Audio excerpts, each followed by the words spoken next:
Hi everyone, welcome back, and I'm doing another bit of my ring bound journal today. So I'll just show you where I've changed a few things or added things. I've put a pin in here. I also have some sari silk and I've put it onto the tags, and I also have added some to, let me see, I put some string on this tag here, this little one.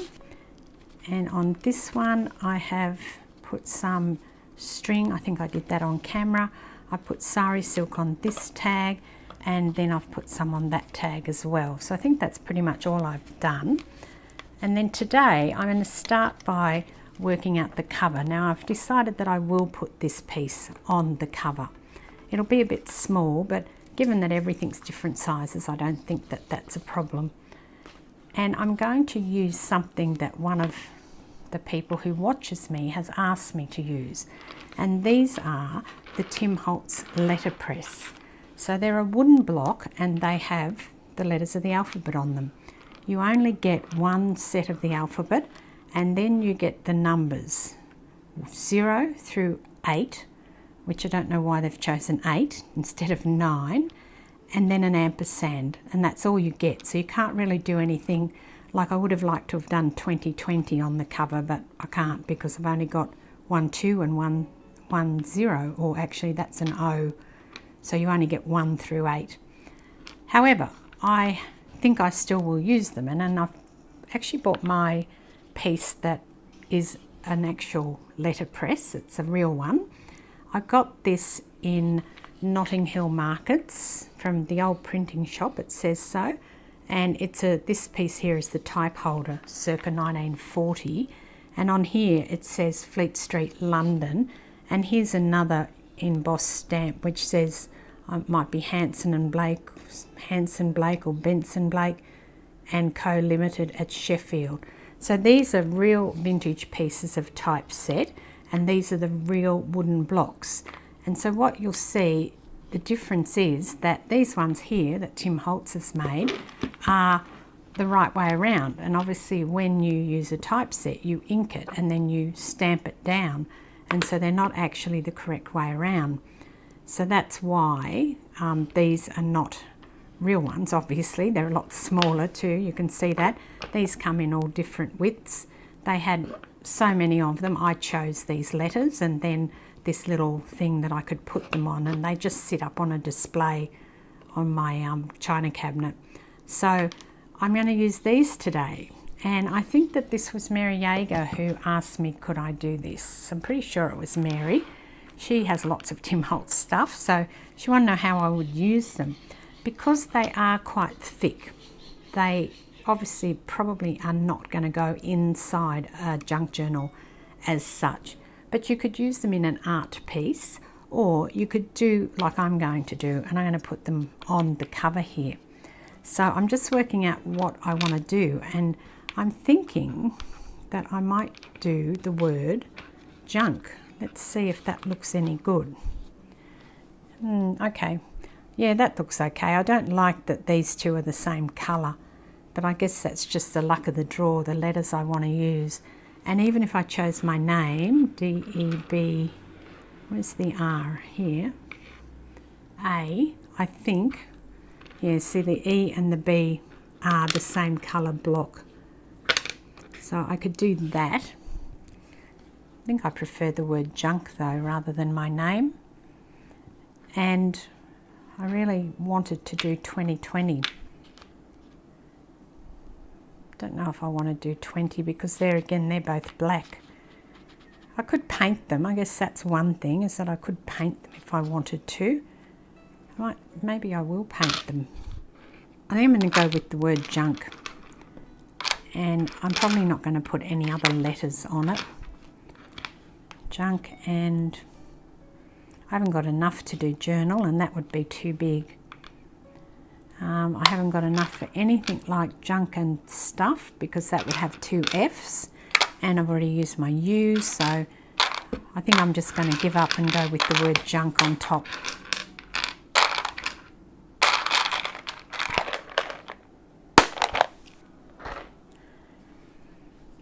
Okay, and I want to put something else on here as well. So the idea would be just to glue these on, but I need something. I can't just leave them glued on like that. The other thing that I've pulled out are some cogs. So I have this whole bucket of metal cogs, and I need to probably use some of them. This one's lovely. These, most of them are, you know, either generic cogs or Tim Holtz cogs, but these ones here, hold that up to the camera so you can see. This is actually one from Stamperia, this cog, and I know I've got some others that are in that vein. Here, this one here, they're a little bit different. They're like a sort of a metal that's, you know, got some rust on it, and rather than just the plain silvery or bronzy coloured cogs. I'm just seeing what I could do. Like that's another one, that's the Stamperia one. It's got some verdigris on it. I could do something like that. Just seeing if I can put something else underneath this. Okay, so what I'm going to do is pull a few more pages out of my book, and I'm going to do some layers of the book page underneath this and then stick the junk on top. I like that, so I will leave that there. In fact, I'll stick that down. When I'm putting this down, I want to sort of put the teeth into each other, because that's how these cogs work, obviously. When one turns, the others turn. So I want to make sure, as best I can, that I do connect them up. So what I'm doing is just tearing out some pages that sort of a similar size. They don't have to be identical. And I'm just going to layer them up and then scrunch the edges. I've done this technique before, I think a couple of times, but I quite like it, so I'm repeating it again here. I do want these to be a square-ish shape rather than the round shape that I've managed to get on them. Now I need to make sure that my word's going to fit, which it will, and then just glue them together. So start from the bottom or top, it doesn't really matter. I'm just putting a bit of glue down in the centre of these. I'm not gluing the edges, I'm just doing the centres and just randomly popping them down, as long as they're all up the right way. Although if you don't mind that, you could put them whichever way you want, but for me I have to have them up the right way. And then just squish them like this. Squish and put those edges up. And that can go down on there, and we'll put the junk on top of it. So that just gives you a bit of a grunged up look on these pages, quite easily and quickly to do as well. And then the word will fit here on top like that. I think that looks quite good, so we'll stick these down now. I think that's pretty cool. Now if I wanted to, I'm not sure if I do yet, I could come back and just put a little bit of paint over the top of these. No, should I do that?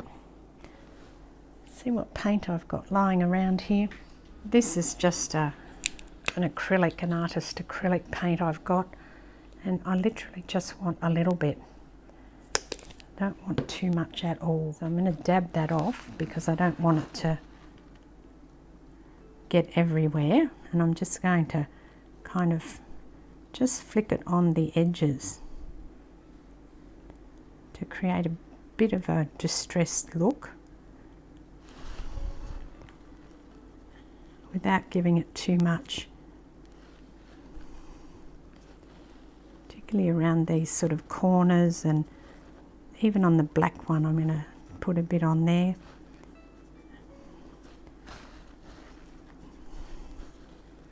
There you go. I think that's worked quite well.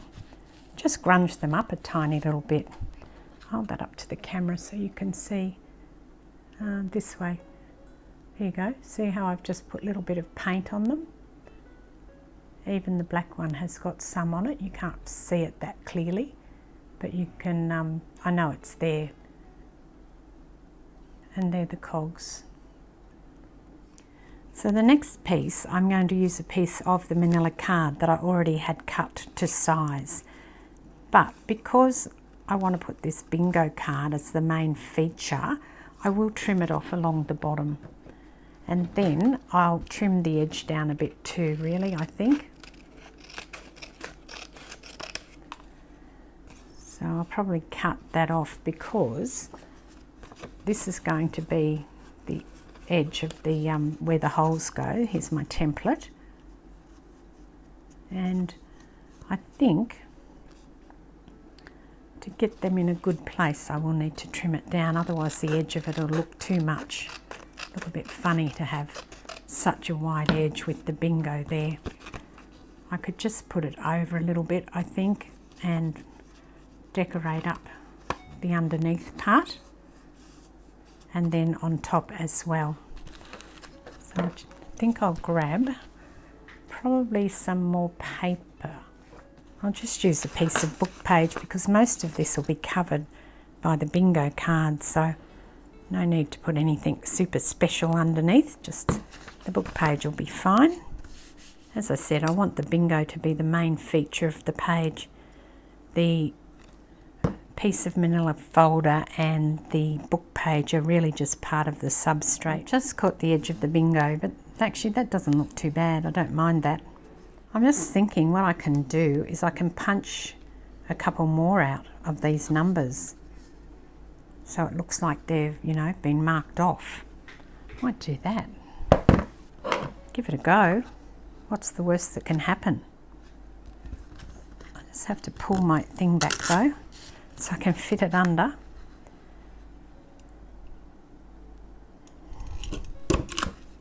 So yeah, I'm going to punch some holes like that so it looks like these have been marked off like a bingo game. Now I've done that before I've done the back because I don't want the holes coming through the back, but I think that looks cool. Looks like you've been, you know, punching out because those numbers have been called. I used to play bingo many years ago and some of those ladies there were very aggressive, let me tell you. They were very serious about their bingo. I played with a friend, we just played for fun, but some of them were very, very, you know, aggressive. And if you sat in somebody's seat, which we did, you know, the first week we went there, you got into serious trouble because they all have their own seats and you're not allowed to sit. Well, you can, but, you know, you get the evil eye and you get told to move pretty quick if you sit in the wrong place where somebody's, you know, has sat for probably 20 years. And you walk off the street and sit there, it's not pretty at all. Okay, let's move on. So I haven't made that a pocket because I've got the holes in there and I didn't think I really wanted to make that a pocket. I really want to use this lady. I'm loving this coat. If I lived in a cold climate, I would have lots of coats. Not that I did when I used to live in a cold climate because I couldn't afford to have lots of coats, but because I could now, that'd be really cool. Now putting her down, I'm going to cover some of the holes that I've punched. So I'm just deciding, I might have to punch a couple more, I think. Yeah, I'm going to have to punch a couple more because she's going to cover up the ones that I've punched. Let me just see if I put her here, which numbers I want to punch. So I might punch this one down here, 68. I'm just going to do it to the side of the 8. When I put her down then, it's going to show sort of from behind her like that. And then I've got 12, one there. So maybe I might do say 18 and like 6 or 23. Let me do 18 and see what I think. 18 and then that's going to be covered. Probably 23, I think. Let's put her down now. All right, and then on this side, obviously I need to cover it because it's full of holes. And I want to make sure when I cover it that I don't have random colours coming through. So I probably want to put some manila folder down first. Or something like this, which would... No, I think I'll need to put some manila folder down, because otherwise I'm not going to be able to create a pocket on here. Well, I could, but there'd be holes, and whatever you put in the pocket you'd see through the holes. Yep, and then you've got the manila coming through here, but I do need to punch the holes where it's going to go in again. I'm not doing any more on that. You know, this book is more of, you know, it's a journal, but it's also an art piece. Well, that's how I'm thinking of it, because these are pieces that I've wanted to use for a long time and I've never gotten around to it. So it's a good idea to sort of use them up in something that I'm really loving and that I'll keep. I'm going to go back to the wallpaper now, because I just want a whole piece on here. I might put this piece down. I think that's up the right way. It looks to be. No, I think the dangles are going down. Let's turn it up. These little tassels are hanging down. So I'm going to put a pocket on here. I've got my holes. They're there. They're hard to see, but they are there. I think I need something else on this, but for now, because I can't think of anything, I will stick it down, put the little green taggy thing in there and come back to it. So I think, you know, it's a bit, needs something, but my creativity is a little bit stifled, so I don't know what it needs. I have this thing, which is a report card. Yep, and it is quite large. So it's going to be, I'll have to do it up this way. Yeah, because if I do it the other way, it's going to stick out too far. If I do it that way, it's around about the same size as those other ones.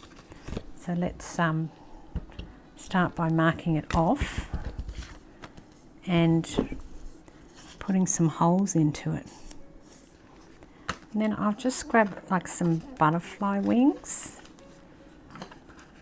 maybe these ones, and see if they look okay behind the girl holding the rabbit.